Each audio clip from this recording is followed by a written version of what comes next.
Welcome to Red Tech Channel, a new way to learn. तो आज हम previous year question के बारे में डिस्कस करेंगे. Please watch the previous video before watching this. The link is given in the description. So let's begin. Question number 1. What form of energy is used in MRI? यानी कि कौन से form की energy हमारी MRI में use की जाती है.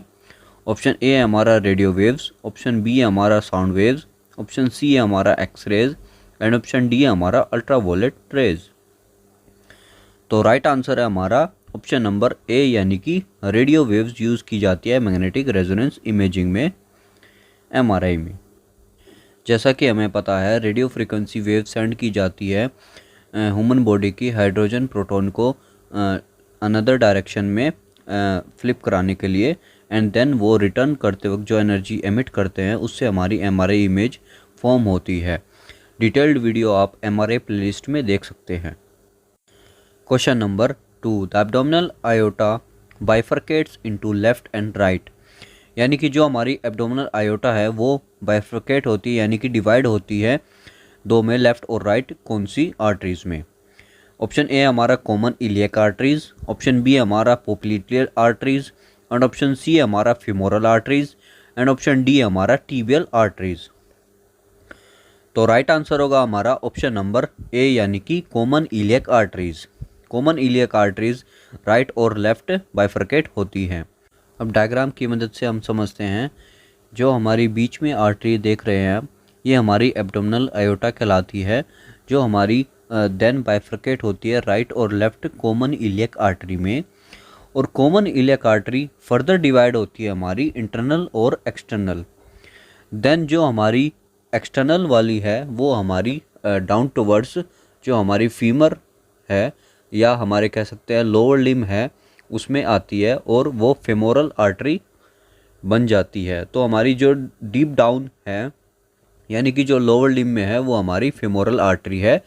और ऐसा भी समझ सकते हैं कि जो हमारी फीमर बोन के पास जो आर्टरी है वो हमारी फेमोरल है. देन जब हम नी जॉइंट की तरफ जाते हैं तो हमारी पोप्लिटियल आर्टरी आती है. देन जो हमारी लोअर लिम्ब में दो बोन होती हैं, टीबिया और फिबुला, आफ्टर नी जॉइंट कह सकते हैं. तो जो टीबिया है, टीबिया में हमारी दो आर्टरी कनेक्टेड है, यानी कि उससे रिलेटेड जो आर्टरी हमें याद रखनी है वो हमारी एंटीरियर टीबियल और पोस्टीरियर टीबियल, यानी कि एक आगे सप्लाई देती है और एक पीछे. और जो हमारी फिबुला बोन है उससे रिलेटेड हमारी फिबुलर आर्टरी है. तो ईजी टू लर्न है आर्टरीज, जैसा कि हम देख सकते हैं. सो ये हमें याद रखने की आवश्यकता है. Question number 3. Which of the following radiological procedure outlines spinal cord. यानी कि कौन सा ऐसा रेडियोलॉजिकल प्रोसीजर है जो हमारे स्पाइनल कॉर्ड से रिलेटेड है या स्पाइनल कॉर्ड को दर्शाता है. ऑप्शन ए हमारा KUB radiography and option B हमारा थर्मोग्राफी एंड ऑप्शन सी है हमारा माइलोग्राफी एंड ऑप्शन डी हमारा जेरो रेडियोग्राफी. तो राइट आंसर होगा हमारा ऑप्शन नंबर सी, यानी कि माइलोग्राफी. माइलोग्राफी में स्पाइन में कंट्रास्ट इंजेक्ट किया जाता था, देन उसको एक्सरेड किया जाता था और बेसिकली ये आउटडेटेड हो चुका है नाउअडेज. तो माइलोग्राफी जो टुडेज़ जो सिनेरियो है उसमें हम एमआरआई माइलोग्राफी प्रेफर करते हैं, जो हमारा जिसमें इंजेक्शन ऑफ कंट्रास्ट की आवश्यकता नहीं होती. ओनली सीक्वेंस के माध्यम से हम पता लगा सकते हैं कोई भी एबनॉर्मलिटी.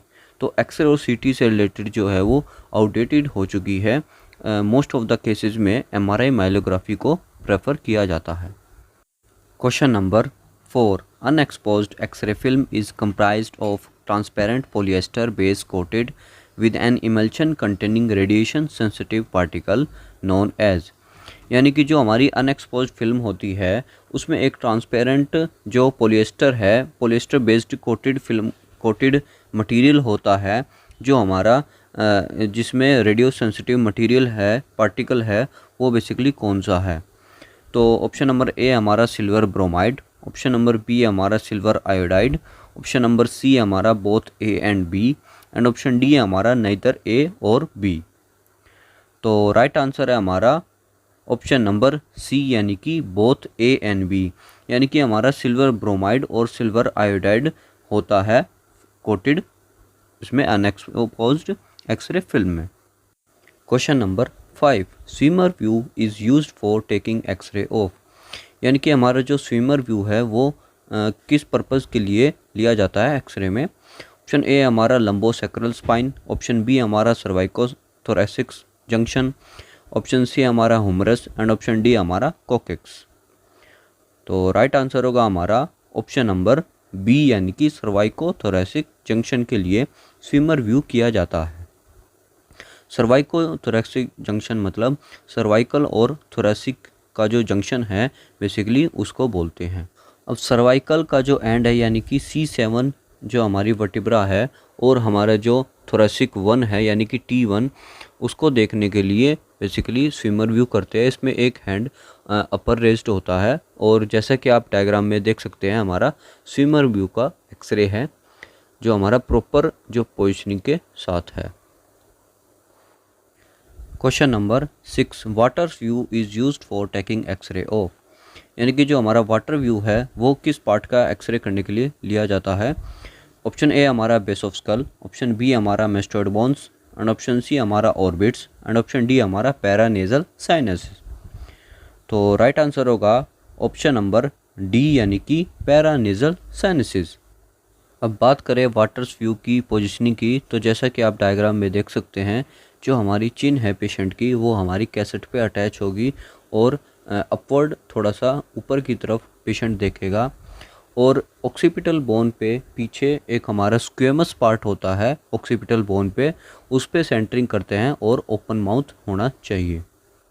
अब बात करें सेंटरिंग रे की, तो ये हमारा ऑक्सीपिटल बोन है और you can say posterior view of skull, तो जिसमें आप देख सकते हैं जो हमारा ऑक्सीपिटल में सेंटर में है इसे आप सुपरफिशियली फील भी कर सकते हैं टच करके। तो जो सेंटरिंग रे है हमारी उस पॉइंट पे पॉइंट आउट करनी है और जो हमारा पेशेंट का जो फेस है वो अपवर्ड होना चाहिए। इसके बाद थोड़ा सा ओपन माउथ एंड देन हमारा जो रेडियोग्राफ है वो परफेक्ट आएगा। Now you can see the x-ray also. जो राइट साइड पे हमारा वाटर व्यूज़ एंड देन हमारा जो राइट साइड में है उसकी जो एनाटमी है, जैसे हमारा फ्रंटल साइनस हो गया, इथमोड साइनस, मैक्सिलरी साइनस, ये हमें देखने होते हैं हमारे, जो कि हमारा पैरानेजल साइनस होते हैं। Question number 7. Apicogram is used for taking x ray of, यानी कि एपाइकोग्राम किस लिए किया जाता है। Option number A base of lung, option B apices of lung, option C mediastinum and option D diaphragm. तो जैसा कि हमें पता है एपाइकोग्राम बेसिकली चेस्ट के लिए किया जाता है और उसमें हम बेसिकली देखते हैं एपाइसिस ऑफ लंग, यानी कि ऑप्शन नंबर बी हमारा करेक्ट आंसर है।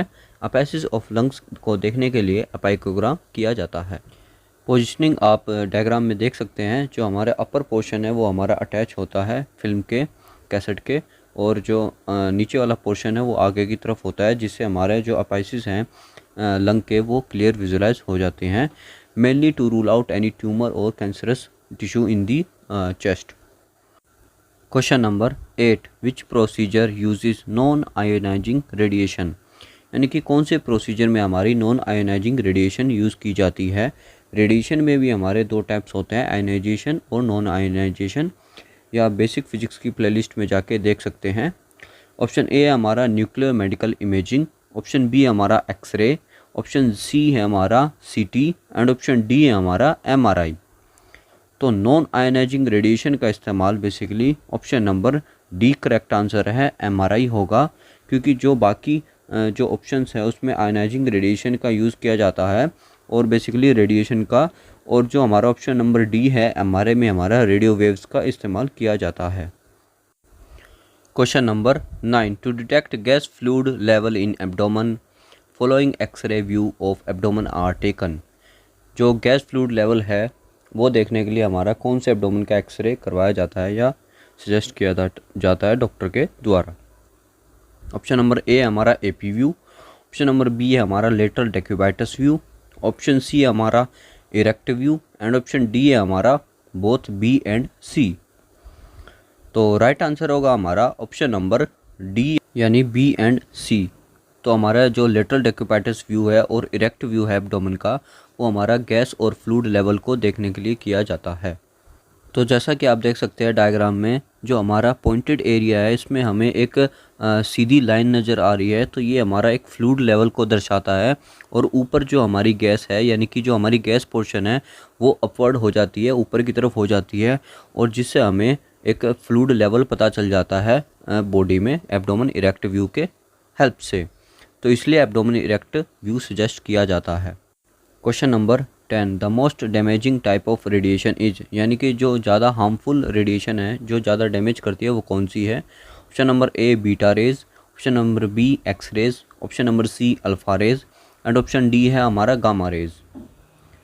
तो राइट आंसर होगा हमारा ऑप्शन नंबर डी, यानी कि गामा रेज। तो जो हमारी गामा रेज है वो बेसिकली पर्टिकुलरली पेनिट्रेट करती है स्किन को और बर्न्स करती है, जिससे कि हमें हार्मफुल इफ़ेक्ट होते हैं। So that's all for this video. Do subscribe if you like, and thanks for watching.